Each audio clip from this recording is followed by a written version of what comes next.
প্রথমেই যে এলাকার ঘটনা, সরাসরি সে এলাকার নাম আমি বলতে পারছি না, কেননা সেখানকার লোকজনের নিষেধ আছে। বলে রাখা ভালো হবে যে ঘটনাটি ঘটেছিল জেলেদের এলাকাতে। সাধারণত কিছু কিছু এলাকা থাকে যেখানে এমন লোকজন বাস করে যারা মাছ নিয়ে সব সময় ব্যবসা করে এবং মাছ দিয়ে জীবিকা নির্বাহ করে, স্পেশালি নদীর তীরবর্তী এলাকার। এই ঘটনাটি নদীর তীরবর্তী একটি এলাকার। ঘটনাটি ঘটেছিল একজন জেলের সাথে। তবে তার আগে আপনাদেরকে বলে রাখা ভালো হবে যে সে এলাকায় বেশ কিছু জেলে উদ্ধার করেছিল যে ভোরের দিকে যদি তারা মাছ মারে তাহলে অনেক বেশি মাছ পাওয়া যায়। আর যে নদীতে তারা মাছ মারত সেই নদীতে সাধারণত ভোরের দিকে কোনো জেলেরা, অর্থাৎ শেষ রাতের দিকে কোনো জেলেরা মাছ মারত না।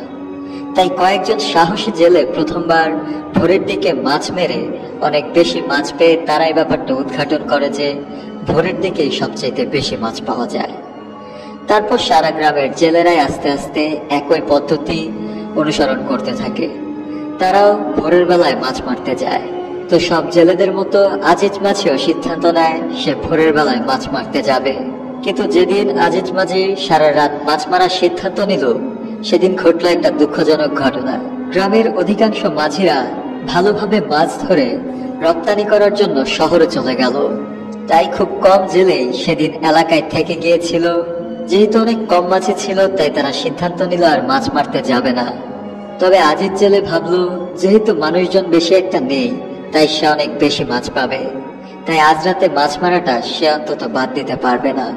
আবার সে এটাও ভাবলো একা মাছ মারতে গেলে কোনো সমস্যা হতে পারে, তাই সাথে সে সঙ্গী হিসেবে নিয়ে নিল তার ভাতিজাকে। তার ভাতিজার নাম রফিক। তো যথারীতি তারা তাদের চিন্তা ভাবনা মতো রফিক এবং আজিজ জেলে চলে গেল মাছ ধরতে। আজিজ জেলে এবং তার ভাতিজা রফিক মাছ ধরতে ধরতে এত ভালোই মাছ ধরছিল যে একটা সময় তারা বিল থেকে নদীতে চলে যায়। স্বাভাবিকভাবে এই এলাকার জেলেরা কেউ নদীতে ওরকম ভাবে মাছ ধরতে যায় না। যদি জেলের সংখ্যা বেশি হয় এবং খুব বড় করে মাছ ধরতে যায় তাহলে সবাই নদীতে যায়, আর না হলে এলাকার বিলেই মাছ ধরে। তবে আজিজ জেলে সাহস করে নদীতে চলে যায়। নদীতে প্রায় 20 মিনিটের মতো মাছ ধরার পরেই ঘটল একটা অবাক করা ঘটনা। নদীর হাওয়া হঠাৎ থেমে গেল। আপনাদেরকে বলা হয়নি যে নদীতে ভালোই হাওয়া বইছিল? তো হঠাৎ করেই হাওয়া থেমে যাওয়ায় আজিজ জেলে বুঝতে পারলো আজ রাতে আবহাওয়ায় সমস্যা হবে। স্বাভাবিকভাবে হঠাৎ করে নদীতে যদি হাওয়া বাওয়া বন্ধ হয়ে যায় তাহলে সে এলাকার মতো ধরা হয় যে আজ রাতে ঘূর্ণিঝড় হবে। তো নৌকা বাইছিল আজিজের ভাতিজা রফিক। রফিককে বলল তাড়াতাড়ি নৌকা ফেরাতে, তারা বাড়ির দিকে চলে যাবে, কেননা আজ ঘূর্ণিঝড় হবে। এতে করে তারা যদি বেশিক্ষণ মাছ ধরে তাহলে সমস্যার সম্মুখীন হতে পারে। আজিজের কথা মতো ভাতিজা নৌকা ভেরাতে শুরু করলো। খুব দ্রুতই তারা নৌকা টেনে আসছিল। কিন্তু কিছুদূর সামনে এসেই তারা লক্ষ্য করলো খানিকটা দূরে একটা নৌকা দেখা যায়। সেই নৌকায় আলো জ্বলছে মনে হয়, আর কিছু আওয়াজও আসছে। আওয়াজটা রফিক এবং আজিজ মাঝি দুজনেই শুনতে পেল। আজিজ রফিকের দিকে তাকায় আর রফিক আজিজের দিকে তাকায়। এমন সময় আজিজ তার ভাতিজা রফিককে বলে উঠল, রফিক, আমার মনে হয় ওই নৌকায় যে লোকজন আছে তারা বিপদে পড়েছে। আমার মনে হয় ওরা ডুবে যাচ্ছে। আমাদের ওদেরকে সাহায্য করা উচিত। তুই নৌকাটা ওদিকে নিয়ে যা। আজিজের কথা শুনে রফিক বলে, এই রাতের বেলায় নদীতে নৌকা নিয়ে কে আসবে? আমার তো মনে হচ্ছে ঘটনা অন্য কিছু। কিন্তু আজিজ রফিককে বলে, এত বেশি তোর ভাবতে হবে না, তুই তাড়াতাড়ি সেদিকে যা, আমরা দেখি ঘটনা কি।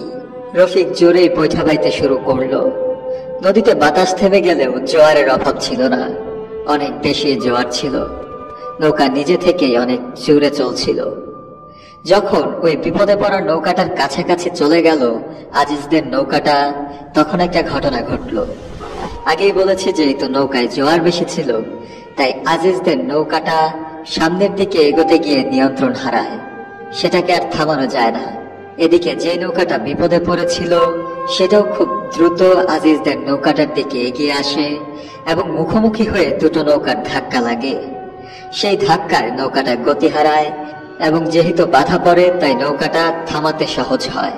যেহেতু নৌকা দুটো কাছাকাছি হয়ে গেছে তাই আজিজ তার নৌকার সামনের দিকে দাঁড়িয়ে সে দেখতে চেষ্টা করলো ওই নৌকাটায় হচ্ছে কি। কিন্তু ওই সময় আজিজ যা দেখেছিল সেটা ছিল সত্যি হতবাক করার মতো। এই নৌকা থেকে একটু আগে অনেক হইচই আসলেও এখন কোনো শব্দ নেই। মনে হচ্ছে নৌকার ভেতরে কোনো মানুষও নেই।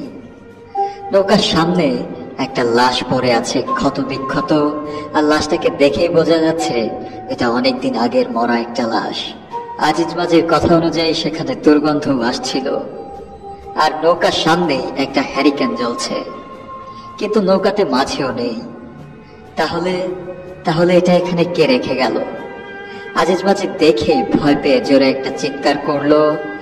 ভাতিজা আজিজের চিৎকার শুনে পেছন থেকে বৈঠা রেখে সামনে চলে আসলো এবং তার চাচার কাছে এসে দেখলো আসলে কেন তার চাচা চিৎকার করেছে। রফিক তার চাচার কাছে এসে দেখে তার চাচা মাথা ঘুরিয়ে পড়ে গেছে। তো রফিক তাড়াতাড়ি করে তার চাচাকে ধরে এবং তুলতে চেষ্টা করে। তার চাচাকে জিজ্ঞেস করে কি হয়েছে।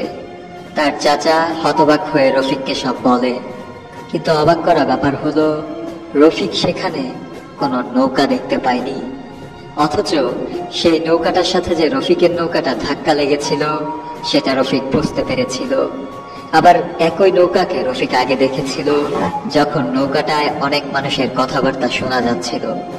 তাহলে হঠাৎ করে নৌকাটা কোথাও উধাও হয়ে গেল। রফিক এবং আজিজ কিছু বুঝতে পারলো না। আজিজ রফিককে বলল যত দ্রুত সম্ভব তাদের নৌকাটা নিয়ে বাড়ির দিকে যেতে। রফিকও খুব দ্রুত বৈঠা বেয়ে বাড়ির দিকে চলে গেল এবং সেই রাতে তাদের চাচা ভাতিজা দুজনেরই জ্বর এসেছিল গায়ে। এই ঘটনাটা আমি সংগ্রহ করেছিলাম আজিজ জেলের থেকেই। সে নিজেই আমাকে বলেছিল